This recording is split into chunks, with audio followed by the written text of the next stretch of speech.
कहते हैं रौरव नर्क जैसी हालत हो रखी है इस समय संसार में। आप देख लें जिस तरह से आसानी से आप और हम बैठ के आज चर्चा कर रहे हैं, कितने लोग कर पा रहे होंगे कि आज मिडिल ईस्ट में या इजराइल में, यूक्रेन में क्या लोग ऐसे बात कर सकते हैं? ये ब्रह्म कुमारी जो इंस्टीट्यूशन है, इसका ओरिजिन कहाँ से है? इसका ओरिजिन सिंध हैदराबाद से है।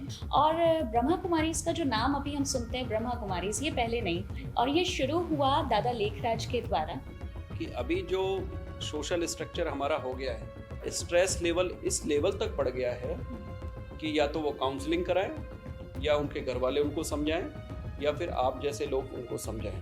कौन सा रास्ता ज़्यादा ठीक है? ये उनकी चॉइस है कि वो कंफर्टेबल किसके साथ है। धर्म और अध्यात्म में एक बहुत बड़ा अंतर है। जैसे रात के बाद सवेरा आता है, सवेरा आएगा ही आएगा, उसको कोई नहीं रोक सकता। लेकिन रात और सुबह के बीच में एक समय होता है जिसको हम कहते हैं ब्रह्म मुहूर्त। ये ब्रह्म मुहूर्त की बात क्यों आई? क्योंकि कलयुग का अंत और सतयुग की शुरुआत, ये बीच का समय है जिसको नाम दिया गया संगम। लेकिन जो सोया हुआ है उसके लिए घोर कलयुग है, जो जाग गया है उसके लिए संगम योग है।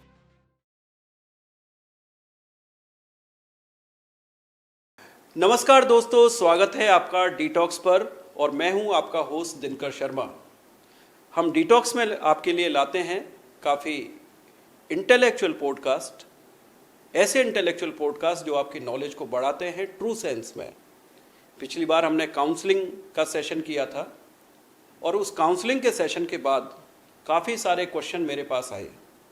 मुझे लगा कि इस काउंसलिंग के सेशन को कुछ अलग तरह से आगे बढ़ाते हैं, कुछ स्पिरिचुअल तरीके से आगे बढ़ाते हैं, क्योंकि काउंसलिंग जो विधा है, जिसके लीगल एस्पेक्ट भी हमने सुने, जिसके एकेडमिक एस्पेक्ट भी हमने सुने, अब सुनते हैं काउंसलिंग के कुछ स्पिरिचुअल एस्पेक्ट। और आज इस काउंसलिंग को अलग तरह से करने के लिए हमने बुलाया है भारत के प्रसिद्ध ब्रह्म कुमारी संस्थान की जयपुर शाखा से सिस्टर एकता को। नमस्ते एकता जी। ओम शांति। ओम शांति। ओम शांति कहने की आदत हमें डालनी पड़ेगी। और हमारे जो व्यूअर्स आपको देख रहे हैं, हम कुछ अलग पर्सपेक्टिव में बात करेंगे, कुछ अपनी आप बताएंगे कि हमारी गलतफहमियां क्या हैं और आपकी इंटेलिजेंस क्या है, और आपकी जो इतना वर्ल्ड वाइड इंस्टीट्यूशन है मानवता के लिए, सोसाइटी के लिए, स्टूडेंट्स के लिए और एकेडमिक डेवलपमेंट के लिए क्या कर रहे हैं। तो शुरुआत करते हैं आपसे ही कि आप अपना ब्रीफ इंट्रोडक्शन हमारे व्यूअर्स को दें। मेरा नाम है BK Ekta. BK stands for Brahma Kumari. Brahma Kumari. हाँ जी, मैं यहाँ पिछले 10 साल से समर्पित रूप से अपनी सेवाएं दे रही जी। पूरी तरीके से इसी पे डेडिकेटेड। लेकिन इसके संपर्क में हम लगभग 2006 में हम इसके संपर्क में आए। हमारा परिवार ब्रह्मा कुमारी इसके संपर्क में आया। जयपुर से लगभग 30 किलोमीटर पे चौमू एक तहसील है, जी, जी। वहाँ पर सेवा केंद्र है काफ़ी अच्छा, बड़ा। अच्छा। तो ऐसे ही बस जा रहे थे तो शिवरात्रि से एक दिन पहले वहाँ जाना हुआ हमारे पेरेंट्स का, और इसके संपर्क में हम आए और रेगुलर रूप से उन्होंने जाना शुरू किया। इससे पहले मैं आपको रोकूंगा, आपकी एजुकेशन क्वालिफिकेशन क्या है? जी, मैं बीटेक हूँ मैकेनिकल में। बीटेक हैं आप? हाँ जी। अच्छा, अच्छा। और उसके बाद लगभग 1 साल जॉब भी किया एज अ डिज़ाइन इंजीनियर, और फिर वापस लौटना हुआ जयपुर। सोचा था कि कहीं गवर्नमेंट जॉब की तैयारी करेंगे। अच्छा, अच्छा। सेल में, गेल में, कहीं भी हम ऐसे उसकी तैयारी में लगे हुए थे। लेकिन तभी अकस्मात ही एक ऐसा टर्न आया, कह सकते हैं कोई लोगों को लगता है कोई ट्रेजेडी हुई होगी या कोई अच्छा। ऐसी बात हुई होगी। अक्सर लोगों को ये लगता क्योंकि है, आप जैसे एज ग्रुप के लोग इसमें आते हैं तो एक निश्चित रूप से क्वेश्चन पूछना लाजमी है। बिल्कुल। लेकिन ऐसा कुछ भी नहीं होता है। अगर आप हम में से किसी से भी बात करेंगे तो सबको यही होता है कि एक स्पिरिचुअल एनलाइटनमेंट था। और उसके बाद फिर हम इस तरफ आए। मैंने MBA भी किया यहाँ रहते हुए। MBA? जी, अन्नामलाई यूनिवर्सिटी और ब्रह्मा कुमारी के वैल्यू एजुकेशन डिपार्टमेंट के साथ में मिलके MBA in self management and crisis management. Self management and crisis management. अच्छा। और उसके बाद फिर सेवाओं का सफ़र शुरू हुआ। अलग अलग क्षेत्रों में ब्रह्मा कुमारी की सेवाएं चलती हैं। तो यहाँ जयपुर में हम प्रोग्राम्स के कोऑर्डिनेट करते हैं जयपुर और आसपास जहाँ भी हमें अवसर मिलता है। और जब प्रोग्राम्स की बात होती तो केवल स्पिरिचुअल डिस्कोर्सेज नहीं होते हैं। ओके। जो अलग अलग ट्रेनिंग सेंटर्स हैं, प्रोफेशनली जो लोग डील करते हैं, तो उसमें स्पिरिचुअल इनपुट क्या हो सकता है? स्पिरिचुअल इनपुट्स हर चीज में क्या हो जी। सकता है? ओके। क्योंकि स्पिरिचुअलिटी का जो मतलब होता है वो है to know your spirit in reality. ये एक प्रैक्टिकल एप्लीकेशन है। ओके। अगर हम इसको प्रैक्टिकली अप्लाई नहीं कर पाते तो अध्यात्म का अर्थ नहीं है। फिर हम धार्मिक रूप से बोलते हैं, तो धर्म और अध्यात्म में एक बहुत बड़ा अंतर है। वो हम डिस्कशन करेंगे। जी तो आपकी यात्रा मैं एक मैकेनिकल इंजीनियर से हाँ। बेसिकली बात कर रहा हूँ, जी जो डिवोटेड हो चुका है हाँ जी ब्रह्म कुमारी इसके लिए। जी चलिए बात करते हैं, क्योंकि मैं भी नहीं जानता, मेरे साथ के लोग भी नहीं जानते, और समाज में बहुत सारे लोग नहीं जानते। सुनते तो हैं बहुत सारे वीडियोस, जैसे सिस्टर शिवानी और जी। बहुत सारे लोग आपके जो जी। हैं काफ़ी अच्छे स्पीच वो देते हैं। ये ब्रह्म कुमारी जो इंस्टीट्यूशन है, इसका ओरिजिन कहाँ से है और ये कैसे डेवलप हुआ, जी। ये मैं हमारी पब्लिक के लिए जानना चाहता हूँ। यूँ तो ब्रह्मा कुमारी इसका सफ़र लगभग 86 इयर्स पुराना है। 86 ईयर्स। हाँ जी। ओके। इसका ओरिजिन सिंध हैदराबाद से है, अविभाजित सिंध हैदराबाद। भारत। हाँ जी। अच्छा, उस समय पाकिस्तान में पाकिस्तान जो प्रेजेंट है Present अभी, पाकिस्तान वहाँ से इसकी शुरुआत हुई। और ब्रह्मा कुमारी इसका जो नाम अभी हम सुनते हैं ब्रह्मा कुमारी, ये पहले नहीं था। नहीं था। ये भारत आने के बाद पड़ा। अच्छा, पहले क्या? पहले लोगों में एक प्रचलित नाम था, जैसे सोसाइटी एक नाम दे देती है कि ये अच्छा। ओम मंडली वाले हैं। ओम मंडली। जी। अच्छा अच्छा। और ये शुरू हुआ दादा लेखराज के द्वारा। दादा बहुत बड़े- लेखराज इसके संस्थापक हैं। हाँ जी। अच्छा। बहुत बड़े हीरे जवाहरात के व्यापारी थे। बहुत बड़े। माना कह सकते हैं कि क्वीन एलिजाबेथ के साथ में उठना बैठना था उनका। अच्छा। आज भी अगर आप इंग्लैंड जाएंगे तो वहाँ के म्यूजियम में उनका बनाया हुआ, गिफ्ट किया हुआ नेकलेस जो उन्होंने क्वीन को दिया था, वो आज भी वहाँ पर रखा हुआ है। अच्छा। जी। तो इतना उनका, जैसे कहते हैं ना, थे जवाहरात के ऑरा व्यापारी, ऑरा था, और बहुत अच्छी पर्सनालिटी। सिंधी होने के बावजूद भी पक्के ब्राह्मण। अच्छा। वैष्णव। आचार व्यवहार में। हाँ, आचार व्यवहार में वैष्णव थे पक्के। तो राजाओं के साथ उठना बैठना भी था, सबके साथ था, लेकिन अपना खान पीन, अपनी जो उनकी जीवन शैली थी वो बहुत प्योर थी, धार्मिक, और बहुत बड़े भक्त थे विष्णु के। तो ये ऐसे टर्न अराउंड कैसे हुआ फिर? ये भक्ति बहुत करते थे। उन्होंने अपने जीवन में 12 गुरु किए भगवान को पाने के लिए। कि 12 कैसे गुरु? 12 गुरु किए। और लगभग उनकी 60 वर्ष की आयु थी तब उनका जो व्यापार था वो बहुत हाइट पे था। अच्छा। सब तरफ फैला हुआ था। मैंने कल कोलकाता कहें, हैदराबाद कहें, जो अभी प्रेजेंट भारत में है, सिंध में भी, सब जगह फैला हुआ था। लेकिन एक ऐसा समय आया जो कहते हैं ना, एक एनलाइटमेंट होता है। Inner enlightenment. हाँ हाँ। अच्छा। वो होता है। उनके आखिरी गुरु थे जो उस समय 12वें गुरु, उनसे उन्होंने पूछा कि मुझे कुछ अलग अनुभव हो रहे हैं। तो उन्होंने उनको कहा कि ये ईश्वर आपसे कुछ करवाना चाहता है, आप थोड़ा समय एकांतवास में बिताएं। अच्छा। वो बनारस गए, वहाँ 1 मास एकांतवास में रहे। बनारस में। अच्छा। उस दौरान उन्हें कुछ रिविलेशंस हुए, कह सकते हैं साक्षात्कार, जिसमें उनको वर्तमान जो उस समय संसार था, उस समय फर्स्ट वर्ल्ड वॉर हो चुकी थी, जी। माना उसके आसार थे। सेकंड होने वाली थी।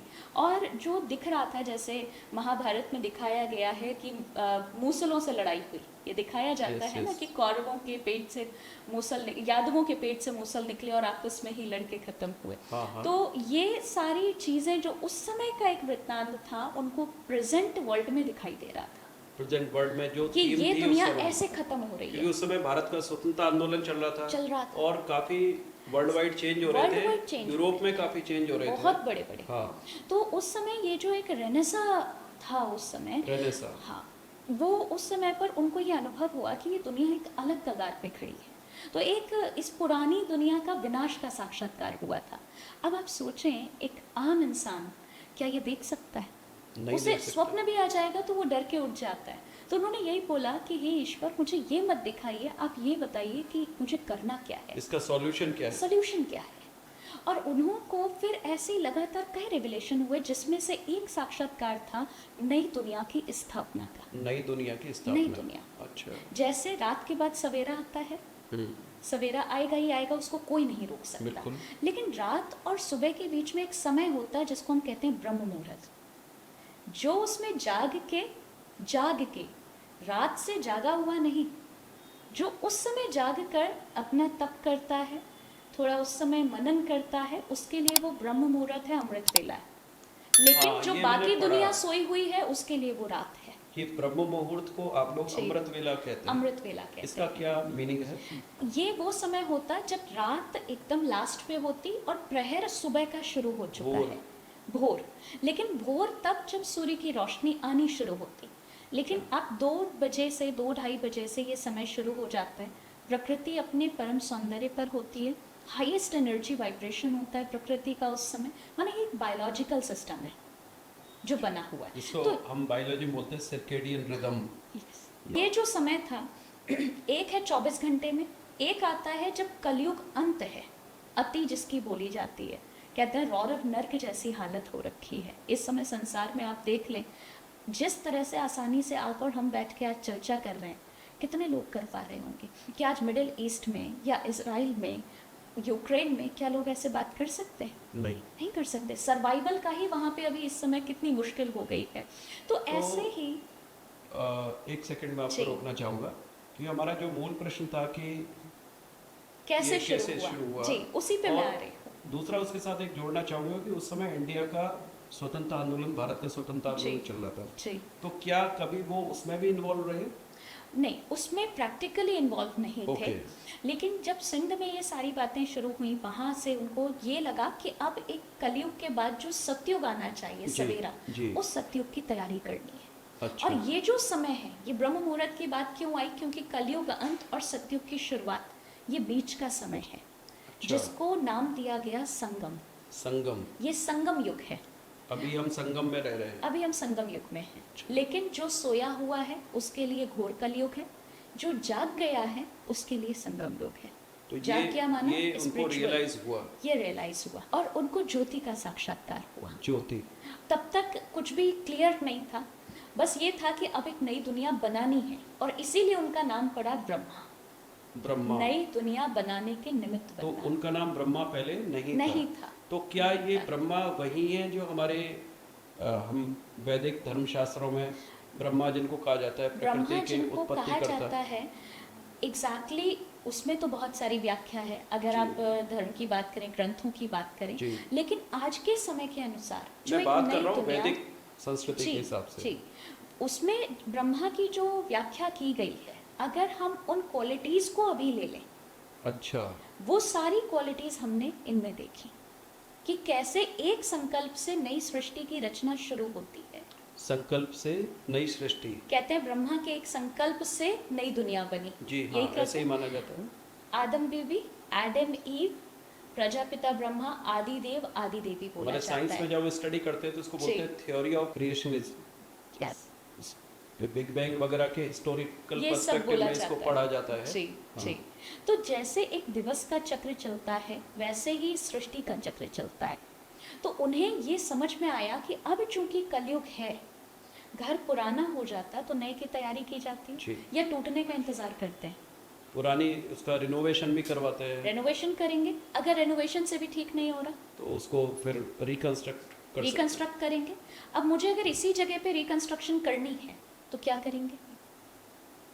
इसी जगह पे। इसी तो जगह जो पे, पुरानी- मेरे पास जगह यही है, हाँ, तो जो पुरानी चीजें हैं उनका भी यूज होगा उसमें, उनका भी यूज और होगा। कुछ नए पर आइडियाज मुझे भी, पुराना कुछ यूज ही नहीं करना। तो कुछ नया आइडिया ढूंढना पड़ेगा। नया आइडिया, फाइनेंशियली खुद को प्रिपेयर करना पड़ेगा, मेंटली प्रिपेयर करना Yes, पड़ेगा। yes. और साथ ही साथ जब यहाँ पर ये घर पुराना हो गया तो इसके टूटने से पहले मुझे नए की तैयारी कर लेनी है। टूटने से पहले नई तैयारी। यस। यही होता है। आजकल तो लोग किराए के मकान में शिफ्ट हो हाँ, जाते हैं, शिफ्ट पर हो आगे जाते हैं। कैसे होता था? एक कमरे में बने हैं और बाकी पूरा घर नया बन रहा है, फिर उसको भी साथ में बनाते हैं। बिल्कुल, बिल्कुल। तो यहाँ रहते हुए हम कैसे नई दुनिया की स्थापना करें, ये बड़ा प्रश्न था उनके सामने। उनके सामने। और उस समय उन्होंने वो गीता बहुत पढ़ते थे, बहुत पढ़ते थे। माना हमेशा उनके जेब में, पॉकेट में वो ट्रैवल भी करते थे तो श्रीमद् भगवत गीता उनके रहती हाथ थी। में होती थी। और उसी में एक बात कही गई, राजयोग। और उन्हें जो ये रिविलेशन हो रहे थे, साथ में उनको परम ज्योति का साक्षात्कार हुआ। उनके जो गुरु थे उस समय, उनका एक सत्संग चल रहा था और उसी समय वो उठ के अंदर चले गए।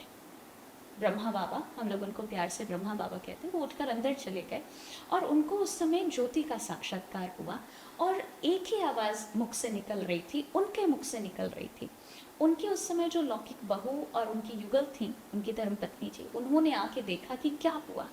तो देखा कि कमरे में लाल प्रकाश, जैसे प्रकाश होता है ना, उस तरीके से फैला हुआ है। और बस बाबा एक ही बात बोल रहे हैं कि शिवोहम शिवोहम शिवोहम शिवोहम, आनंद स्वरूपम शिवोहम, प्रेम स्वरूपम शिवोहम। जब नॉर्मल हुए तो उन्हें ये बात बताई दोनों लोग ने कि आप ऐसा बोल रहे थे। और ये बात ब्रह्मा बाबा को पक्का था कि मैं शिव नहीं हूँ। शिवोहम का अर्थ होता है मैं शिव हूँ, शिवो पर मैं अहम। अहम, यही है। तो मैं तो शिव नहीं हूँ, आत्मा परमात्मा नहीं हो सकती। आत्मा परमात्मा जैसी हो सकती है। बच्चा कभी अपना पिता नहीं बन सकता, बच्चा अपने पिता जैसा बन जैसा सकता बन है, बन सकता है। क्वालिटीज बिल्कुल, लेकर हम वो ले सकते हैं, एक्वायर कर सकते हैं। तो ये कोई स्टेटस नहीं है कि मैं आत्मा परमात्मा बन गई, नहीं। लेकिन जब उनको ये महसूस हुआ कि मैं नहीं था, ये कोई और था जो मुझसे ये कार्य कराना चाहता है, धीरे धीरे और भी परिवार उनके साथ मिलते चले गए, लोग सुनने आने लगे। उस समय तक बहुत ज़्यादा क्लियर नहीं था ज्ञान। तो ये तब तक 1947 आ चुका था। नहीं, ये अभी 36-40 ये वाला ये एरा वाला चल टाइम रहा पीरियड था। चल रहा हाँ। था।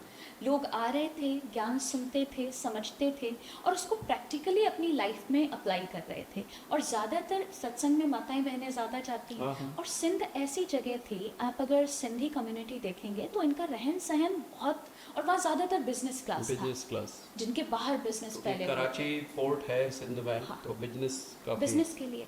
तो वहाँ पर जब एकदम सिंपल लाइफस्टाइल में आ गए तो लोगों को लगा ये क्या हो रहा है, ये अलग से एक हाँ, पहले क्या हमने शुरू हो तो गया? इसको कैसे देखा था और अब कैसे अब देख रहे हैं। कैसे। और बाबा भी एकदम सिंपल उसमें आ गए, ब्रह्मा बाबा। उन्होंने अपना व्यापार समेट लिया था, उनके साथ जो उनके कह सकते हैं पार्टनर थे, उन्होंने कहा कि भाई आप अलग करो, अभी मैं इसको समेट के एक अलग कार्य अलग में दुनिया लग में जा रहा हूँ, रहा तो हूँ, अलग कार्य शुरू कर रहा हूँ। जो साथ में रहना चाहता था वो वो रहा, रही है। वो रहे। तो ऐसी उनकी युगल, उनकी धर्मपत्नी जी, उनकी बहू, उनका बेटा, उनकी बेटी, सब इस मार्ग पे उनके साथ चले। चलो। और ऐसा नहीं था कि उन्होंने कहा कि आप चलो, जो चलना चाहे। जैसे एक बेटा नहीं चला, उन्होंने अपना व्यापार अलग शुरू किया। ऐसे करते करते वहाँ पर ओम ध्वनि हुआ करती थी, बाबा कराते थे। और ओम ध्वनि करते करते बहुत लोग ध्यान में चले जाते थे। ट्रांस की स्टेज जो होती है, ओम का अर्थ होता है मैं आत्मा। आप जिस समय ओम ध्वनि करते हैं, आप अपने ध्यान को आज्ञा चक्र पर एकाग्र करें। और आज्ञा चक्र पे। आज्ञा चक्र पर, ये चक्र होता है, यहाँ पर आत्मा निवास करती है और यहाँ से बैठ के इस पूरे शरीर को चलाती है। इसीलिए जब किस्मत की बात आती तो यहाँ हाथ जाता है, कहते हैं हमारी किस्मत। हाँ। जब कभी भी आपको ध्यान कराते तो कहते हैं आप यहाँ ध्यान एकाग्र करो। क्यों? आप स्वयं पर ध्यान एकाग्र कर रहे हैं। तो ओम ध्वनि करते हैं तो आपको एक अलग ही अनुभूति होगी। तो नाम पड़ गया ओम मंडली, ओम मंडली कि ओम ध्वनि कराते हैं। अच्छा। और ऐसे करते करते फिर वहाँ सिंध से समेटा, उन्होंने अपनी सारी प्रॉपर्टी समेटी और कराची शिफ्ट हुए। कराची। वहाँ पर उन्होंने किराए पे कुछ बंगले लिए, जिसमें, और उनके साथ लगभग 250-300 लोग थे उस समय। फॉलोअर्स थे उनके साथ में जो बाबा के साथ आ चुके थे, और ज़्यादातर माताएं बहनें थी, बच्चे भी थे। बाबा का एक सपना हुआ करता था कि वो छोटे बच्चों के लिए एक ऐसा हॉस्टल खोलें, एक ऐसा गुरुकुल खोलें जहाँ गीता का अध्ययन भी हो और दुनिया की पढ़ाई भी कराई जाए। मतलब कहा जा सकता है कि जो मेन एनर्जी सोर्स है जी, वो श्रीमद् भगवत गीता रहा इस वो डायरेक्शन में। वो शिव रहा, शिव। शिव। लेकिन जो राजयोग की बात कही वो श्रीमद् भगवत गीता में उसका उल्लेख किया गया है, अच्छा। जिस राजयोग की बात होती है। पर इसका जो मेन सोर्स है वो परमपिता परमात्मा शिव है। तो यहाँ शिव का क्या अर्थ माना शिव जाए? माना निराकार ज्योति बिंदु, जो निराकार आप ज्योतिर्लिंग ज्योतिर्बिंदु। के रूप में पूजा जी, करते हैं। जी। 12 ज्योतिर्लिंग के रूप में चारों दिशाओं में, हाँ। 12 दिशाओं में पूजा हाँ, होती हाँ। है। आप अगर देवी देवताओं की भी बात करें तो माँ दुर्गा को भी शिव शक्ति कहा जाता हाँ है। हाँ। अगर आप श्री राम जी की बात करें तो रामेश्वरम में लंका जाने से पहले शिव की पूजन भक्ति किया करी। गया था। अगर आप महाभारत की बात करें तो कहते हैं कुरुक्षेत्र का युद्ध शुरू होने से पहले हरियाणा में कुरुक्षेत्र के पास स्थानेश्वर मंदिर है। स्थानेश्वर, वहां पर पांडवों के द्वारा शिवलिंग स्थापित करवा के वहां अच्छा। भक्ति की गई। तो हर जगह हर दिशा में दिखाया गया शिव दिख रहे हैं, शिव दिख को। रहे जो निराकार ज्योतिर्लिंग है। अच्छा, तो आपने वो परसेप्शन उन्होंने वो लिया निराकार के रूप में। निराकार ज्योतिर्लिंग, क्योंकि भगवान ने स्वयं अपना परिचय दिया कि मैं शिव हूँ, ज्ञान स्वरूप हूँ, ज्ञान का सागर हूँ, प्रेम का सागर हूँ, निराकार हूँ, अजन्मा हूँ, अभिव्यक्ता हूँ। और ये धीरे धीरे परिचय स्पष्ट हुआ। एक था जो हम अभी तक पढ़ते आ रहे थे, मैं भी पढ़ती, आप भी पढ़ते, दुनिया पढ़ रही है, पर कितना उसको खुद में महसूस कर पाई कि भगवान कह रहा है मैं निराकार हूँ, मैं अजन्मा हूँ, मैं अभोक्ता हूँ। महसूस तो नहीं किया। तो जो निराकार की बात होती है कि निराकार शिव, ये परिचय खुद भगवान ने दिया प्रजापिता ब्रह्मा के माध्यम से। प्रजापिता ब्रह्मा उनको नाम पड़ा क्योंकि एक नई दुनिया को बनाने के या कहें उसको इनिशिएट करने के निमित्त वो बने। वो एक इंस्ट्रूमेंट के रूप में generator of a new world. तो ऐसा नहीं कि पलक झपकते ही सतयुग आ जाएगा, ऐसा तो नहीं है। पूरा एक ड्यूरेशन लगता है सुबह होने में। ठीक उसी प्रकार कलयुग से सतयुग में पूरा ट्रांसफॉर्म होने में थोड़ा समय लगेगा। एक घर बनाने में 1 साल लगता, तो पूरी दुनिया को रेजुवेनेट करने में कितना समय लगेगा। लेकिन ऐसा भी नहीं कि हम शुरू ना कर सकें, शुरू तो करना पड़ेगा। और वो एक बात उन्होंने हमें सिखाई कि self transformation will lead to world transformation. पहले हम खुद में सुधार करें, बिल्कुल, फिर विश्व में सुधार करें। जैसे एक आर्किटेक्ट होता है, वो क्या करता है, पहले नक्शा यहाँ बनता है, उसके बाद पेपर पे आता है, डिजाइन करता है, फिर वो बाहर तैयार होता है, आउटपुट उसका जो है। तो सतयुग तो तब आएगा ना जब मेरे यहाँ पर सतयुग बना होगा। यस। और उसको अफोर्ड करने के लिए मेरे पास गुण और शक्तियाँ हों, मैं उस लायक तो बनूं कि मैं सतयुग में जा अपना सकूं। लेवल इंक्रीज करना पड़ेगा। तो this is the age of transformation. Since 1936 हम एक तरीके से कहें, लोग हमसे पूछते हैं कि ब्रह्मा कुमारी इसका मिशन क्या है, मिशन क्या है, विजन क्या है, हम किस बात के लिए आगे बढ़ रहे हैं। एक ही मिशन है, to create heaven on earth. To create heaven on earth. Okay. इस दुनिया पे फिर से सतयुग स्वर्ग लेकर आना। तो यहाँ हेवन का अर्थ सतयुग, सतयुग ही है। स्वर्ग है। अच्छा अच्छा, मतलब अगर आप सतयुग है तब स्वर्ग है। स्वर्ग है। अच्छा। और कलयुग को कहा जाता है अभी तो नर्क जैसे हालात हैं। आज मनुष्य कैसा अनुभव करता है आप देखें। कई बार लोग कहते हैं कि फला जानवर योनि में चला गया, उधर चला गया, उनकी जो हरकतें हैं उनको, लेकिन जानवर योनि में जाने की जरूरत ही नहीं। मनुष्य जानवर से बदतर जीवन जी रहा है आज, वही हालात है। तो और कैसा नर्क आप देखना चाहेंगे। आज आप न्यूज़पेपर खोल के देखें क्या क्या आता है उसमें। खास मैं कोट करूंगी, एक न्यूज़पेपर ने मंडे को नो नेगेटिव न्यूज का दिन ये मैं कहने वाला था किया। इस दिन कोई नेगेटिव, लेकिन वो उस एक पेज के अलावा अंदर सारी चीजें नेगेटिव है। उनको देना पड़ेगा, उनकी ड्यूटी है, और इट्स नॉट देयर फॉल्ट, उनको देना ही पड़ेगा। लेकिन हम पॉजिटिव न्यूज़ एक्सट्रैक्ट नहीं कर पा रहे। और जो चीज़ें हम सुनते थे कि फला देश में हुआ, फला शहर में हुआ, आज हम सुनते हैं हमारी गली में हुआ, हमारे पड़ोस में हो रहा है, पड़ोस में विवाद। तो जब इतनी चीज़ें हो गई हैं, हम कैसे कह सकते हैं कि कलयुग तो अभी बहुत बचा हुआ है, अभी अंत थोड़ी स्टार्ट हो चुका है। स्टार्ट नहीं, अंत पे है। अंत पे है। अच्छा, चलिए मैं अपने आप को करेक्ट कर लेता हूँ यहाँ, अंत पे है। मेरी जो नॉलेज है वो उस तरह की नहीं है जी, जिस तरह का आप बोल रही हैं। कई बार I am correcting myself. ये कह सकते हैं कि हमने इस बात को रियलाइज किया है, और ये हमें शुरू से ये ध्यान दिलाया गया। कहते हैं जब तक आपको ये पता ना हो कि ये चीज अपने अंत या अति की तरफ है, तब तक हम जागते नहीं। तो अंत होने वाला इसलिए ये पीक पे आ रहा है, इसलिए पीक पर है। और अंत के बाद, अति के बाद ही अंत होता है। क्योंकि जैसे हम फिजिक्स में ग्राफ पढ़ते हैं, कर्व पढ़ते हैं, तो कर्व का एक एपेक्स आता है, उसके बाद वो डाउनफॉल शुरू होता है।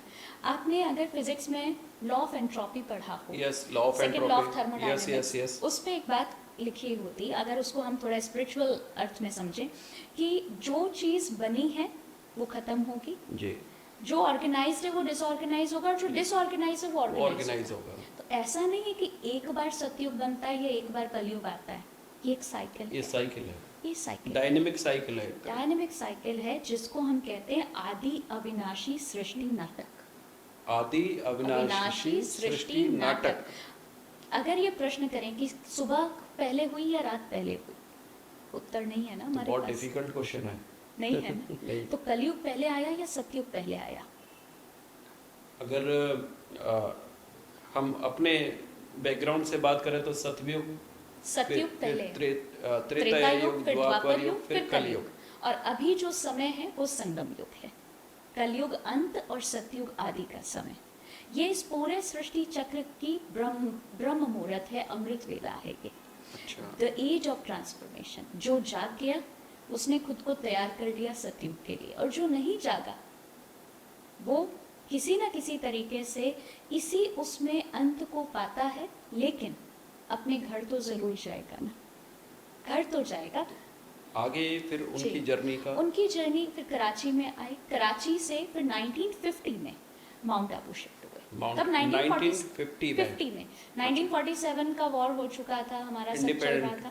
पर सबसे बड़ी खूबसूरत बात थी कि पाकिस्तान में रहते हुए वहां पर उनको किसी ने भी तंग नहीं किया था।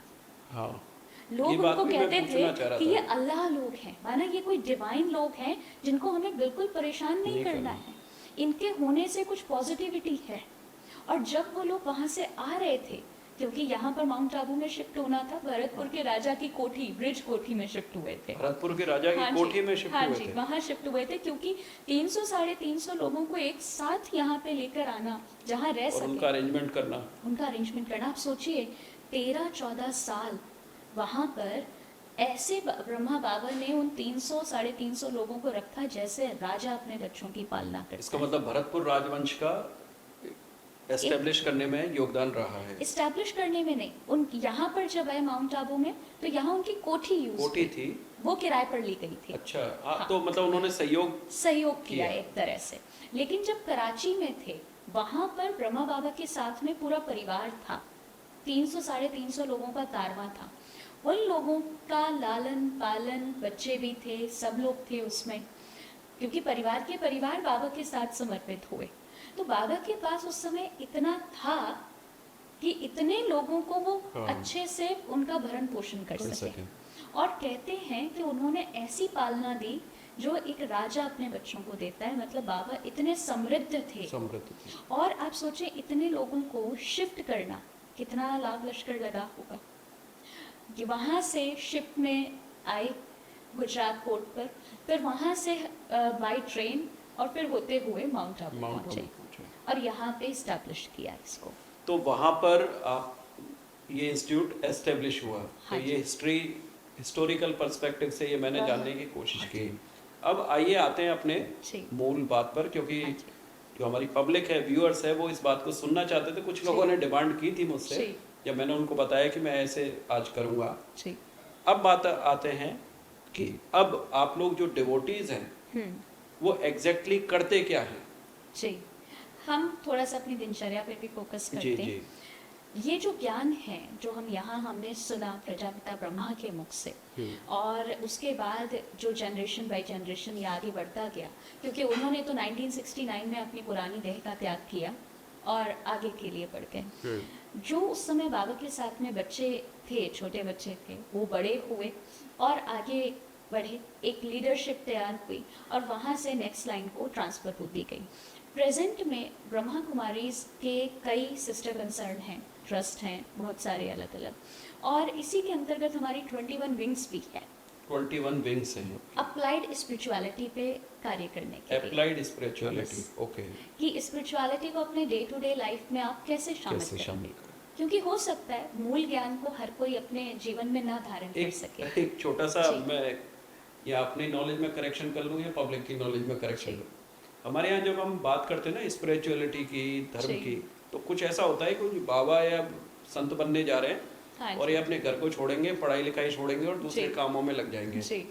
तो क्या आप इस कंसेप्ट को, इस मिसकंसेप्शन को सही कर सकते हैं? हाँ जी, बिल्कुल कर सकते हैं।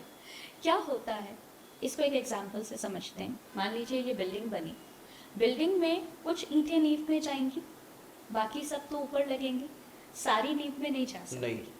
तो जो हमारे जैसे सरेंडर डेडिकेटेड कहें या पूरी तरीके से अपने आप को इस कार्य में हम समर्पित कर चुके, ये चंद लोग हैं।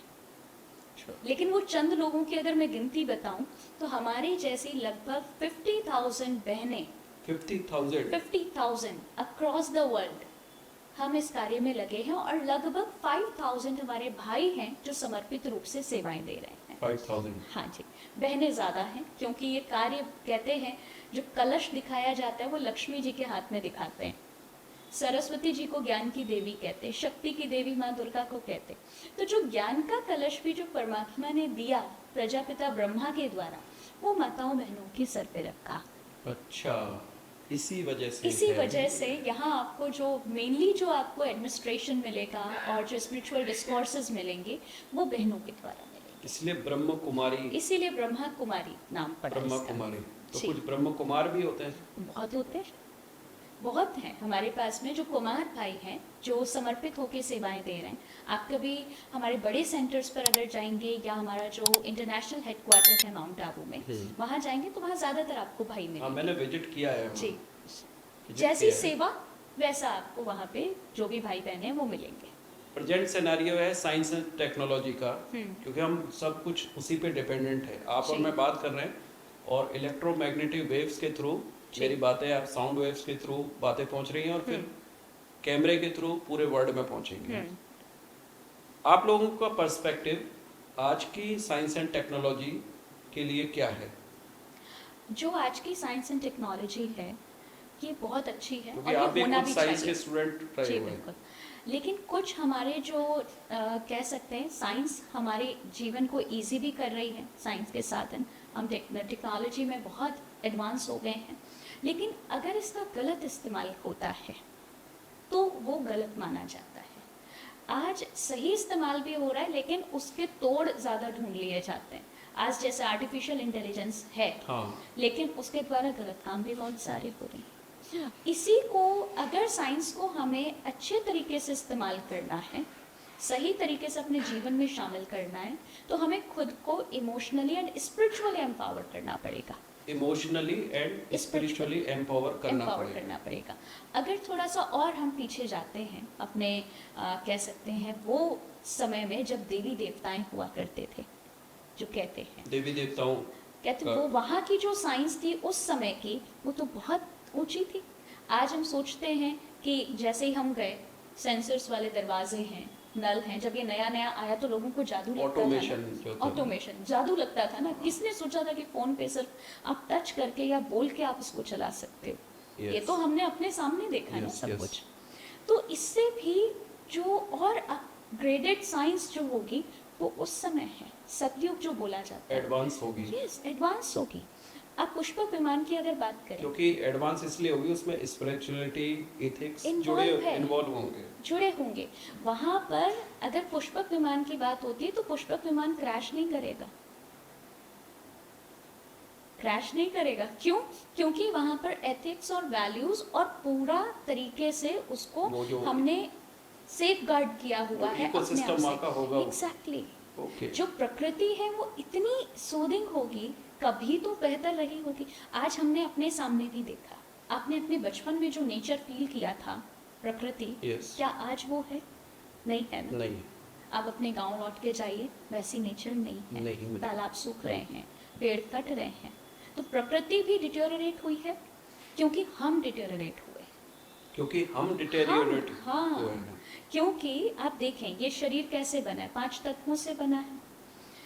मैं आत्मा, मैं चैतन्य शक्ति, जिसको आप स्पिरिट कहें, सोल कहें, एनर्जी कहें, जो नाम देना चाहें, हम कहते हैं आध्यात्म कहता है आत्मा, जिसको आप एनर्जी से समझ सकते हैं। इस 5 तत्व से बने इस शरीर को चलाने के लिए मैं चैतन्य शक्ति हूँ। अगर मेरा थॉट प्रोसेस पॉजिटिव नहीं है तो मेरे शरीर के 5 तत्व बैलेंस में नहीं रहेंगे, बैलेंसिंग नहीं होगी। और इसीलिए आजकल कहा जाता है कि जो 90% जो डिजीज है वो साइकोसोमैटिक है because of thought process, negative thought and the process, quality of thoughts जो हम क्रिएट कर रहे हैं अपने अंदर। ओके। और साइंस की जब बात आती तो अभी की साइंस और उस समय की साइंस जो सतयुग की बात होती या आज से बहुत समय पहले जो अभी हम समझ भी नहीं पाते, कहते हैं भारत सोने की चिड़िया थी, कब थी? कब थी उसका कोई नहीं है ना, टाइम, उसका वो टाइमलाइन क्या माने? टाइमलाइन क्या माने? तो जब सतयुग था तब भारत सोने की चिड़िया चिड़िया थी। जहाँ हर कोई समृद्ध है। कभी तो कोई परफेक्ट हुआ क्या होगा। मैं सोने की चिड़िया का अर्थ मैं ये भी समझता हूँ कि गोल्ड की बात नहीं हो रही, अपने थॉट्स से समृद्धि समृद्ध है। थॉट से समृद्ध है तो बाहर से व्यक्ति समृद्ध होगा ही होगा, यस, यही माना जाता है। अगर आप बुद्धि से समृद्ध हैं, आपकी जो बुद्धि है वो डिवाइन है, तो आप बाहर भी अच्छा ही करेंगे, चाहे वो किसी भी फील्ड में किसी करें। भी फील्ड में। आज भी कहा जाता है पढ़ाई आप कोई भी करिए, अगर आपके अंदर टैलेंट है, आपके अंदर कैलिबर है, तो आप कहीं भी सक्सेसफुल हो सकते हो। चलिए, आपकी नॉलेज के साथ साइंस को जोड़ा हमने, ठीक, लेकिन आप साइंस के साथ कुछ आपका भी जोड़ते हैं। ठीक, आपका प्रोफाइल में जब पढ़ रहा था, मैंने कुछ जी। आपकी रिसर्च करी, तो उसमें एक वर्ड निकल के आया, इमोशनल इंटेलिजेंस, ठीक, स्पिरिचुअल इंटेलिजेंस। आपको बता दूं कि कुछ पॉडकास्ट में मैं जो मेरे पहले गेस्ट थे उनसे भी इस बारे में बात कर चुका हूँ। जी, पर एक कहते हैं ना गाना कि जी अभी भरा नहीं, जी, ये क्वेस्ट मेरी जारी है कि स्पिरिचुअल इंटेलिजेंस क्या होती है, इमोशनल इंटेलिजेंस क्या होती क्या है, होती है? क्योंकि मैं तो वो साइंटिफिक इंटेलिजेंस पे ज़्यादा बिलीव करता हूँ। जी, तो क्या हम इनको भी उनसे जोड़ें? पहले तो ये बताएं होता क्या है।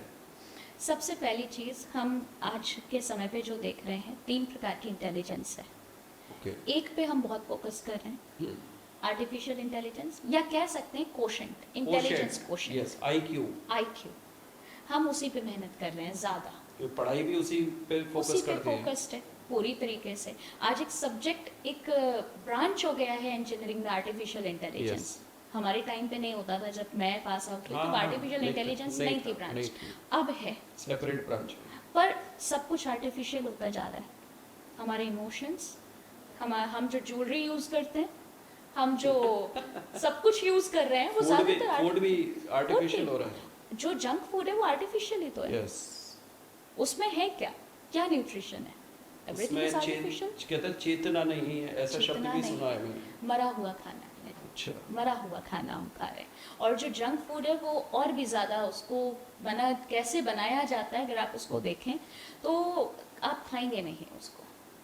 ऐसी कंडीशन, आप घर पे बना रहे हैं वो एक अलग बात होती। तो हर चीज़ में, हर फील्ड में आर्टिफिशियल वर्ड जुड़ गया है। अब आर्टिफिशियलिटी आ जब गई। इंटेलिजेंस की बात होती है, जितना हमने समझा एआई को, अगर आप उसको, ये आपको बताना है कि एआई कैसे यूज करना है। वो तो मशीन लर्निंग होती है, मशीन को लर्न करवाना पड़ता है, तब मशीन रेस्पॉन्स करती है। सिंपल सी बात है, अगर इसको थोड़ा सा मैकेनिकल उससे समझे, तो एक गाड़ी है, गाड़ी को चलना आता है, पर किस दिशा में चलना है ये नहीं पता उसको। ये नहीं पता। कोई उससे एक्सीडेंट करता है, कोई उससे अपने गंतव्य तक पहुंचता जी। है। ठीक उसी तरह जो अब साइंस इतनी एडवांस हुई है, आर्टिफिशियल इंटेलिजेंस ये बहुत अच्छा भी कर रही है, बहुत सारी अच्छी चीज़ें हो Yes. रही हैं, लेकिन चूंकि हम इसमें लैक क्यों कर रहे हैं, जितना ये बेहतर कर सकती है वो लैक इसीलिए हो रहा है क्योंकि स्पिरिचुअल इंटेलिजेंस और इमोशनल इंटेलिजेंस हम लैक कर वही रहे मैं हैं। समझना चाहता था कि ये क्या है। ये अपने आप को जानना, सबसे पहली चीज़, मैं कौन, मैं कौन। मैं कौन। आजकल हर जगह आप देखेंगे आइडेंटिटी क्राइसिस बहुत ज़्यादा है। मैंने रब्बी शेरगिल का एक गाना सुना, वो जी। गा रहे थे, बुल्ला की जाना मैं कौन। तो वही वाला मैं कौन है। मैं कौन, आप कुछ भी इससे निकाल सकते हैं, मैं कौन। और मेन जो है, कई बार हम देखते हैं कि हर कोई एक दूसरे से कह रहा है कि मैं भी तो कुछ हूँ ना, आप मुझे भी तो कुछ समझो, मेरी भी तो कोई वैल्यू करो। Identity crisis. Identity crisis.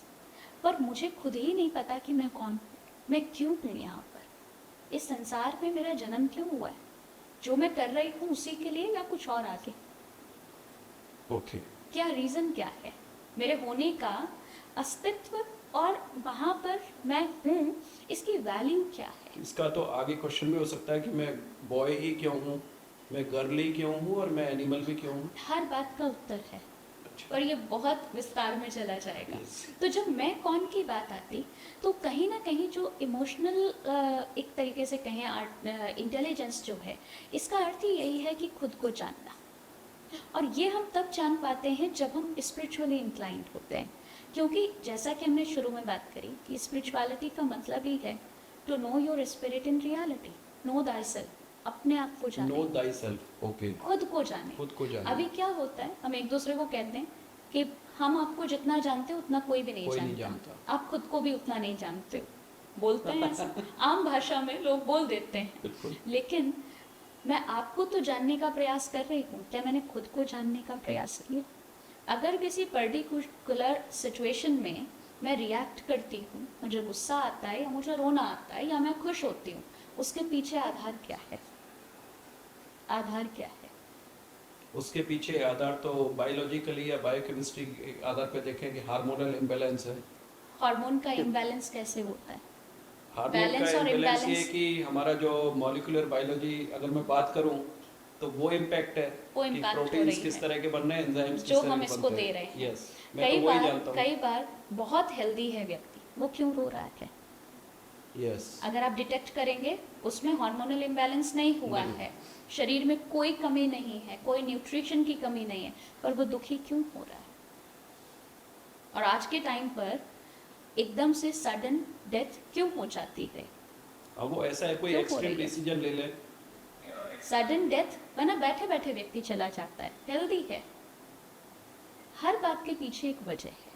तो जब इमोशंस की बात होती है तो इमोशंस जो हैं वो आत्मा के इमोशंस होते हैं, शरीर के नहीं होते हैं। आत्मा के इमोशंस। ब्रेन और हार्ट दोनों अलग हैं। ब्रेन और हार्ट, लोग कहते हैं दिमाग से नहीं दिल से सोचिए, या आप दिल से बहुत सोचते हैं, आप दिमाग से सोचिए, logically they are logically different. तो लॉजिकल और इमोशनल पार्ट जब बैलेंस में नहीं होता है, कहते हैं आप 75%, चेतन भगत जी की एक किताब है, मैं नाम भूल रही हूँ, चेतन भगत जी ने अभी रिसेंट आई थी, 2 साल पहले, 2 साल या साल भर पहले बुक आई है। उसमें ये उन्होंने कहा है कि 75% अगर आपका माइंड लॉजिकल है, this is based on studies, और 25% आपका इमोशनल है, तो ही आप सक्सेसफुल हैं और अपनी लाइफ को प्रैक्टिकल वे में आप जी सकते हो, बैलेंस होगा। अगर आप 50-50 भी हैं तो इमोशनल पार्ट जल्दी ओवरटेक करता है लॉजिकल को, इमोशनल पार्ट ओवरटेक करता है लॉजिकल को। इसीलिए 75% आप लॉजिकल रहें और 25% आप इमोशनल रहें। लेकिन आप इसको जानेंगे कैसे? आप सुबह से लेके अपनी दिनचर्या को देखें, आपके मन के हाव भाव जो थे, आपका व्यवहार जो था, the way you respond to people, the way you respond to situations, the way you respond to things, हर बात को आप कैसे रेस्पॉन्ड कर रहे हो? आप लॉजिकल वे में कर रहे हो या इमोशनल वे में कर रहे हो? अगर आप लॉजिकल वे में कर रहे हो, 100% नहीं, 75%, ओके, तो आप लॉजिकल हैं। अगर आप इमोशंस के थ्रू, हर बात को इमोशंस के थ्रू डील कर रहे हैं, तो आप कहीं ना कहीं अपने आप को हिट करेंगे ही करेंगे, फिजिकली नहीं, इमोशनली हिट करेंगे। अब इसको कैसे ठीक किया जाए? मैं इसको बैलेंस में कैसे लेकर आऊँ? रिएक्शन वो हमारा ही थोड़ी होता है। मैं अगर आपसे कुछ कह रहा हूँ और आप रिएक्ट कर रहे हैं किसी भी वे में, या अच्छे से रिएक्ट कर रहे हैं या जी। तीर चला रहे हैं बड़ी जोर का, तो स्टिमुलस हो सकता है, ट्रिगर हो सकता है, ट्रिगर हो रहा पर ये मेरी चॉइस है कि मैं उस ट्रिगर और स्टिमुलस के लिए कैसे रिस्पॉन्ड करूं। है। Completely my choice. तो ये कौन सिखाएगा? यही तो नहीं आता। इसको सीखने के लिए स्पिरिचुअल इंटेलिजेंस को बढ़ाना पड़ेगा, स्पिरिचुअल इंटेलिजेंस के लिए द रिक्वायरमेंट बढ़ाना बढ़ाना पड़ेगा। ये रिक्वायरमेंट है, क्योंकि जब आप खुद को जानना शुरू करते हो, भाई मुझे पता है कि मैं क्या हूँ, मुझे अपने इमोशंस के बारे में पता है कि अभी इस समय पे मेरी ये इमोशनल कंडीशन है, तभी तो मैं उसको ठीक कर पाऊंगी। अभी हम रिकॉग्नाइज ही नहीं कर पा रहे हैं, आइडेंटिफाई नहीं कर पा रहे हैं प्रॉब्लम को, आइडेंटिफाई नहीं कर पा रहे कि पर्टिकुलर टाइम पर मेरे इमोशन क्या है, मैं कैसे रिस्पॉन्ड करूँ। और इमोशन जो है वो थॉट से शुरू होता है। आप क्या थॉट प्रोसेस आपका है, और थॉट का जो सूक्ष्म प्रभाव होता है वो इमोशन है। थॉट का सूक्ष्म प्रभाव मान लीजिए मैंने ये अपने अंदर थॉट क्रिएट किया कि I am a peaceful soul, मैं शांत स्वरूप आत्मा हूँ। अब इसमें जो मुझे शांति महसूस होगी, उस थॉट से जो अनुभव होगी मुझे एनर्जी, वो मेरे इमोशंस को आगे गाइड करेगी। इमोशंस को आगे गाइड करेगी। तो क्या थॉट मुझे क्रिएट करना है, ये मेरी चॉइस है, मेरी चॉइस है। तो इसलिए मुझे अपने आप को जानना इसीलिए ज़रूरी है, मैं कौन हूँ, मैं क्यों हूँ यहाँ पर, मेरा जो थिंकिंग प्रोसेस है वो कैसे चल रहा है, क्या इसका आधार है। हम इस पे जब बात करते हैं तब जाके कहीं इमोशनल इंटेलिजेंस पे हम आते हैं। और आजकल क्या हो रहा है, जो समाज में बदलाव आया है, किसी के पास टाइम ही नहीं है किसी के लिए। हम या तो फ़ोन पे होते हैं और या फिर हम बाहरी दुनिया में कुछ ना कुछ ढूंढ रहे हैं, अपने साथ नहीं होते। अपने साथ नहीं होते। आप वॉक पे भी जाते हैं, आप लोगों से पूछिए क्या आप फ़ोन को साथ लेके जाते हैं? ये बहुत बड़ी प्रॉब्लम है। अगर आप फ़ोन को साथ लेके जा रहे हैं तो आप अपने साथ नहीं हो। B with you. B with you. पूरे दिन भर में 5 मिनट, सिर्फ 5 मिनट कह रही हूँ मैं आपको, जो लोग नहीं निकालते हैं, सिर्फ अपने साथ बैठिए। सिर्फ अपने साथ बैठे, ये काफी बड़ी और डिफिकल्ट बात आपने कही है। पर मुश्किल, इतना भी मुश्किल नहीं है, शुरू आज से कर सकते हैं। शुरू आज से कर सकते हैं और समय की भी कुछ हमारे पास मर्यादाएं हैं। काफी जी। लंबा डिस्कोर्स आपसे हुआ और मैं जी। सोच नहीं पा रहा हूँ कि आगे क्या क्वेश्चन पूछूं। क्वेश्चन बस यही पूछूंगा आपसे अभी के लिए कि अभी जो सोशल स्ट्रक्चर हमारा हो गया है, बात वही आती है एक सिंपल वे में कि नीट आईआईटी के स्टूडेंट्स, बहुत सारे हमारे लड़के लड़कियां, बहुत सारे ऑफिस में काम करने वाले लोग और हमारे घर के लोग, उनका स्ट्रेस लेवल इस लेवल तक बढ़ गया है कि या तो वो काउंसलिंग कराएं या उनके घर वाले उनको समझाएं या फिर आप जैसे लोग उनको समझाएं। कौन सा रास्ता ज़्यादा ठीक है? ये उनकी चॉइस है कि वो कंफर्टेबल किसके साथ है। अच्छा, सबसे पहली बात, Very क्योंकि हो सकता है कोई हमारे साथ कंफर्टेबल ना हो, कोई अपने पेरेंट्स के साथ कंफर्टेबल ना हो, वो जिसके भी साथ कंफर्टेबल है, द राइट पर्सन। इम्पॉर्टेंट क्या है कि राइट पर्सन होना चाहिए, राइट पर्सन राइट टाइम पे भी तो मिलना राइट टाइम चाहिए। पे मिलना चाहिए। तो ये काउंसलिंग अगर आपको करनी है तो सबसे पहले आप देखें कि कंफर्टेबल किसके साथ है। पेरेंट्स के साथ कंफर्टेबल हैं, वैसे आजकल बच्चे पेरेंट्स के साथ बहुत कम कंफर्टेबल होते हैं, Yes, yes. क्योंकि उनको लगता है हम ये हमारी बात नहीं फ्रेंड्स समझेंगे। के साथ कंफर्टेबल फ्रेंड्स के साथ कंफर्टेबल है, तो पेरेंट्स को उस समय देखना चाहिए कि जो उनका फ्रेंड सर्कल है उसमें कौन ऐसा है जो उनको सपोर्ट कर सकता है। हम उसको कांटेक्ट कर सकते हैं, हम उसको कह सकते हैं कि आप इनको मदद करो। ऐसे ही हमारे जैसे लोग जो हैं, जो हमारी फील्ड में हैं, अगर हमारे पास आते हैं तो गलत जाने का कहीं कोई मार्जिन नहीं है। मार्जिन है नहीं उसके पास। इतना हम अश्योर करते हैं कि हम उसको सही राह ही दिखाएंगे और इतनी शक्ति उसको इस राह पर मिलती है कि वो इस राह पर चल सके। शक्ति मिलती है। शक्ति मिलती है। अच्छा, अगर आप काउंसलिंग करा रहे हैं, बाहर करा रहे हैं, वो मदद कर सकती है। हो सकता है कोई, बहुत लोग हैं जो उससे अपने हाँ, आप को प्रोफेशनल होते हैं। करते हैं, लेकिन यहाँ पर आप कनेक्ट होते हैं उस सुप्रीम अथॉरिटी से। सबसे काउंसलिंग प्लस स्पिरिचुअलिटी कह सकता हूँ। और सबसे बड़ी बात है, मुझे पता है मुझे अगर वीकनेस है तो मुझे घी खाना चाहिए, पर घी पचाने की शक्ति भी तो चाहिए। Yes. पचेगा कैसे? वो शक्ति हमें इस मार्ग पर मिलती है। तो वो शक्ति इस मार्ग पे मिलती है। काउंसलिंग प्लस स्पिरिचुअलिटी, आध्यात्मिकता इज इक्वल टू समाज में अच्छे रहने का एक formula. Easy life, easy life रहने का formula. Easy life for busy people, easy life with for busy people, for busy Busy people. people. Okay, जी। तो एक लास्ट कमेंट मैं आपका लेना चाहूँगा हमारे व्यूअर्स के लिए कि आप लास्ट में उनको कुछ 2-3 ऐसे टिप्स बताएं जिससे कि वो जो बिजी पीपल हैं अपनी इजी लाइफ में जा सकें। सबसे पहली बात जो अभी हमने बात करी कि पूरे 24 घंटे में 5 मिनट अपने लिए निकालिए। 5 मिनट अपने लिए सिर्फ 5 निकालें। मिनट, और सिर्फ अपने साथ बैठिए। ट्राई टू रिकॉग्नाइज कि अपने अंदर क्या चल रहा है। उस समय किसी और व्यक्ति से भी अंदर में बात नहीं करनी है। कई बार होता ना, हम बैठे हैं, याद किसी को कर रहे हैं और उसके साथ एक इंटरनल कॉन्वर्जेशन हो जाती है, होती वो भी नहीं। सिर्फ अपने पर फोकस। खुद से पूछिए, कभी खुद का हालचाल पूछा अपने शीशे के सामने खड़े होके? दिन भर में कितने बार पूछते हैं? खुद से पूछिए, मैं कैसा हूँ, मेरा मन कैसा है, मेरा मन जो है वो क्या नोटिफिकेशन दे रहा है। Try to understand. फोन के नोटिफिकेशंस आप कितना झट से देखते हो? मन के नोटिफिकेशन मेरे देखें। मन के नोटिफिकेशन क्या है?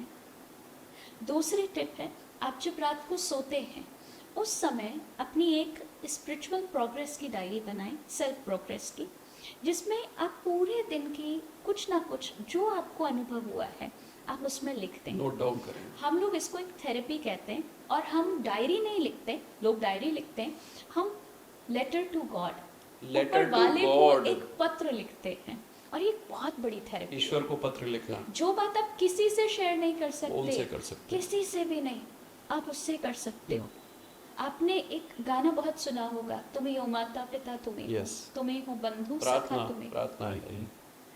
हमने उसको माता पिता कहा, बंधु कहा, सखा कहा, ना जाने क्या क्या कहा, लेकिन निभाया कितना। उसको अपना सखा बना लीजिए, उसको अपना पिता बना लीजिए, और वो है ही परम पिता, परमात्मा बोलते हैं उसको, सखा बना सकते हैं ना।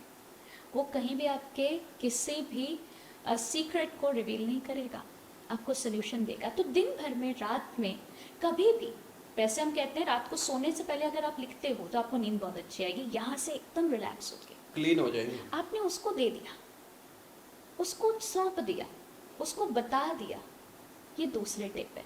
तीसरी है, सुबह जल्दी उठना शुरू करें। सुबह जल्दी जो उठना। बायोलॉजिकल नेचर की जो साइकिल है ना, अपनी बायोलॉजिकल साइकिल उससे मैच करें। ये प्रकृति जो है शरीर की, ये तभी ठीक रहेगी जब आप नेचर की साइकिल से के साथ इसको मैच करोगे, अपनी बायोलॉजिकल क्लॉक को ठीक करें। ठीक करें। क्योंकि आज रूटीन ऐसा हो गया है, हम रात को जागते हैं और सुबह सोते हैं, यही हुआ है। तो जब तक यंग हैं तब तक तो बहुत ठीक है, ठीक है, नया शरीर है। फिर भी आज आप देखोगे हर किसी का कुछ ना कुछ, कहीं ना कहीं दर्द, कमी बनी ही बनी है। किसी का भी ये जो चोला है ना, शरीर रूपी ये चोला कहीं ना कहीं से फट ही जाता है। फिर हम उसको थोड़ा सा चत्ती लगाते हैं, उसको ठीक करते हैं, क्योंकि चेंज नहीं कर सकते ना इसको समय से पहले, तो वो ठीक करके। लेकिन अगर इसको हरदम ठीक रखना है तो नेचर की साइकिल के साथ अपने बायोलॉजिकल क्लॉक को मैच कर लीजिए। तो व्यूअर्स, आपने सुनी ये 3 टिप्स, नेचर की बायोलॉजिकल क्लॉक के साथ अपने आप को रखना है ठीक तरह से। तो दोस्तों, ये था डिटॉक्स शो पावर्ड बाय कुदरत स्टूडियो अपने होस्ट दिनकर शर्मा के साथ। और आज मैं तो कहूँगा कि बैठे बैठे मेरी स्पिरिचुअल काउंसलिंग हो रही थी, और मुझे भी बहुत अच्छा लगा, बहुत कुछ सीखने को मिला ब्रह्म कुमारी एकता जी के साथ। फिर अगले इंटेलेक्चुअल एकेडमिक पॉडकास्ट के साथ फिर आपसे अगले वेडनेसडे को मिलेंगे। तब तक अपना जो प्यार है वो मैसेज के थ्रू, मेल्स के थ्रू हमें भेजते रहिए, और ये सजेस्ट भी करिए कि आप किस तरह का पॉडकास्ट, किस टॉपिक पर सुनना चाहते हैं। Till then, goodbye from Dinkar Sharma. नमस्कार।